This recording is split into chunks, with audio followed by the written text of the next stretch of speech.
গত বছরের কোরবানির আগে উচ্চ মূল্যের ছাগল কেনা নিয়ে সামাজিক যোগাযোগ মাধ্যমে ভাইরাল হন মুশফিকুর রহমান ওরফে ইফাত নামের এক যুবক। এরপর তার বিলাসী জীবনযাপনের নানা তথ্য প্রকাশিত হয়।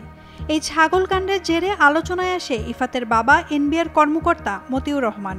তৎকালীন সময়ে মতিউর রহমানের দামি ঘড়ি, গাড়ি, বিলাসী জীবনযাপন এবং পরিবারের নামে থাকা রিসোর্ট, শুটিং স্পট, বাংলো বাড়ি, জমিসহ বিপুল পরিমাণ সম্পদের তথ্য সামনে আসে। ছাগলকাণ্ডে ভাইরাল হওয়ার পর 15ই জানুয়ারি গ্রেফতার হন মতিউর রহমান ও তার স্ত্রী লায়লা কানিজ। তাদের বিরুদ্ধে এখন পর্যন্ত 5টি মামলা চলছে। একমাত্র স্মার্ট সিটি বসুন্ধরা, আধুনিকতায় এক ধাপ এগিয়ে। সম্প্রতি একটি মামলার জন্য কিশোরগঞ্জ থেকে ঢাকা মহানগর দায়রা জজ আদালতে হাজিরা দেওয়া হয়। শুনানি শেষে কারাগারে ফেরার পথে মতিউরকে বহনকারী প্রিজন ভ্যান নরসিংদী নিরালা হাড্ডি হোটেল অ্যান্ড রেস্টুরেন্টে বিকেল 5টা 18 থেকে 6টা 8 পর্যন্ত যাত্রা বিরতি নেয়।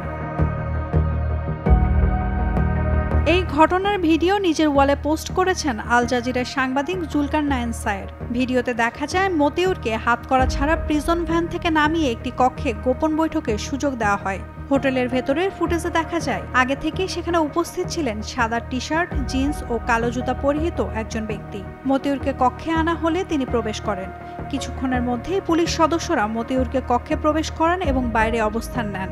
বৈঠক শেষ হলে মতিউর সেই ব্যক্তির কাঁধে হাত দিয়ে কক্ষ থেকে বের হন এবং প্রিজন ভ্যানে এগিয়ে যান। পরে সাদা টি শার্ট পরিহিত ব্যক্তি মতিউরকে আলিঙ্গন করে বিদায় জানান। এরপর প্রিজন ভ্যান এবং এসকর্ট গাড়ি ঘটনাস্থল ত্যাগ করে।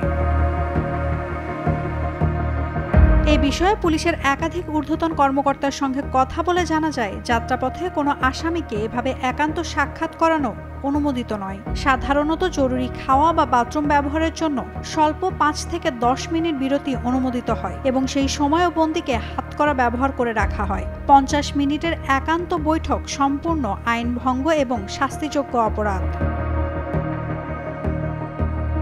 এই ঘটনার পর প্রিজন ভ্যানের নিরাপত্তায় থাকা এক উপপরিদর্শক এবং 10 কনস্টেবলকে সাময়িক বরখাস্ত করা হয়েছে। নাওমিন নাসরিন, ডেইলি স্টার।